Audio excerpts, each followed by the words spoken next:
Well, I've always heard Tecumseh.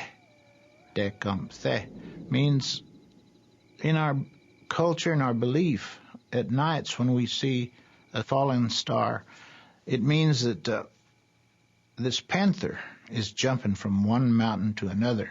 And as kids, we saw these fallen stars. We kind of hesitated about being out in the dark because we thought there were actually panthers out there walking around.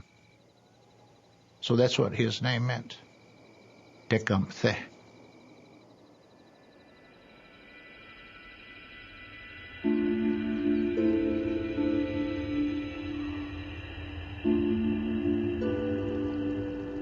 Ohio was a very special place for the Shawnees. The Shawnees called Ohio and the Ohio Valley the center of the world. It was an area where Shawnee villages dotted the river valleys. It was an area where one could come down from Ohio, cross the Ohio River, and hunt into the bluegrass region of Kentucky, where at this time there were small herds of buffalo, there were elk, there were deer there. So it was a very spatial place, and it was a place which was very dear to Shawnee hearts. The word Shawnee means southerner, and they were called the Southerners by other Algonquin-speaking people. Shawnees had lived in the Ohio Valley off and on for a great period of time. They had scattered in the early 1700s, but they'd come back into Ohio, and they hunted extensively into Kentucky. Tecumseh was born around 1768. That's the same year that the huge treaty at Fort Stanwix in New York essentially opens up what is now Kentucky to English settlement. Much of that territory is Shawnee hunting territory.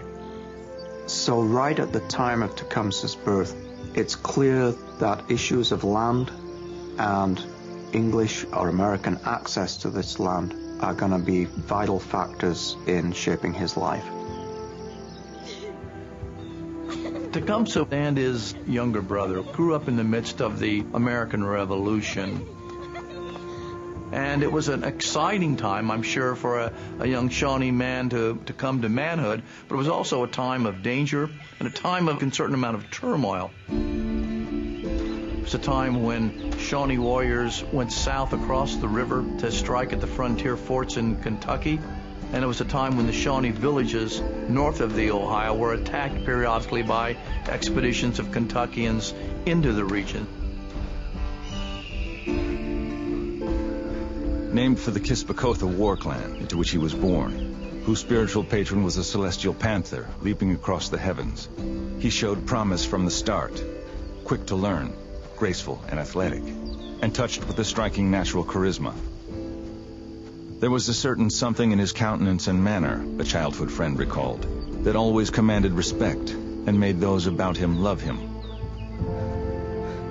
The contrast could not have been more striking with his troubled younger brother, Lalawithika. Lalawithika was 7 years younger than Tecumseh and grew up in his brother's shadow. He was very unsuccessful as a little child. His nickname was Lalawithika, which means the noisemaker. I think translated idiomatically probably meant loudmouth, a person that makes a lot of noise.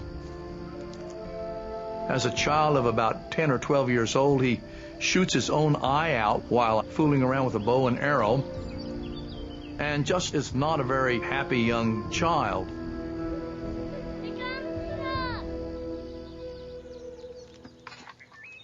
In the end, no Shawnee family would be left untouched by the rising tide of violence in the Ohio River Valley. Tecumseh and Lalawithika lost their father when Tecumseh was 7. Their mother left for Missouri in 1779 after horrifying warfare between the Long Knives and the Shawnees, so that by the time Lalawithika was 13, roughly half of their immediate family members had been either killed or had voluntarily removed from Ohio. For the Shawnees as a whole, the outcome of the American Revolution would prove nothing less than cataclysmic. All through the war, they fought valiantly on the British side in defense of their homelands without losing a battle. only to discover, following the British surrender, that their one-time allies had ceded all lands west of the Appalachians to the new American Republic. At the Peace of Paris in 1783, no Indians are there. The terms of the treaty do not even mention Indian people. And yet this is a treaty that has huge significance for Indians. Britain transfers to the new United States all territory that it has claimed south of the Great Lakes, east of the Mississippi, north of Florida. That is Indian country. For the United States, it's a crucial resource. Land is the basis of the new nation. Land is the opportunity to create what Jefferson comes to call an empire of liberty. But you have to get that land from Indian people. And within a few years, Indian people begin to recoil from that and to recognize the degree to which the United States represents a major threat to their existence. Indian nations begin to unite in a confederation to resist that expansion. In the alliance of tribes that now rose up to stop the white invasion, the Shawnees would take the lead, and Tecumseh himself first make a name for himself on the field of battle, in what would prove to be the beginning of an epic 30-year-long struggle, waged across 1,000 miles, that would permanently shape the physical and moral geography of the new nation. The area they call the Old Northwest, area north of Ohio, was sort of up for grabs in the period after the American Revolution. The British still had forts at Detroit, and they still had a lot of influence among the tribes because they were operating out of Canada. And the British are not even sure whether the new United States is going to stand.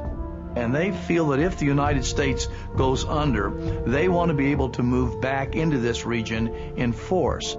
And so the British keep telling the Indians, well, you should stand up against the United States, and we will supply you with guns and ammunition. For 6 long years, the Shawnees and their allies kept U.S. forces on the run, all but destroying the American Army in 1792 in northern Indiana, only to be stopped 2 years later at the Battle of Fallen Timbers in northern Ohio, where a well-planned retreat to the safety of a nearby British fort was turned into a disaster for the Indian Confederacy, and a bitter lesson in British reliability that Tecumseh would never forget. Tecumseh fights in the battle and eventually has to withdraw with part of his warriors towards the British fort. The tribal people assume that the British are going to let them into the fort and that there will be another stand made there, but the British refuse them entrance. The British slam the gates of the fort in their faces, fearful of a renewed war with the United States. To the Indians, to Tecumseh, this is another act of British betrayal. Well, Fallen Timbers is a disaster for tribal people, and it is following this battle that the tribes are forced to sign the Treaty of Greenville, giving up about the southeastern 2/3 of Ohio. Tecumseh refuses to sign the treaty. He even refuses to participate in the proceedings. Tecumseh is incensed that they are forced to give up much of his former homeland. But this is the death knell in many ways for the tribes in the Old Northwest. The natural world that the Shawnees knew was changing. Eastern tribes were being pushed farther into their lands.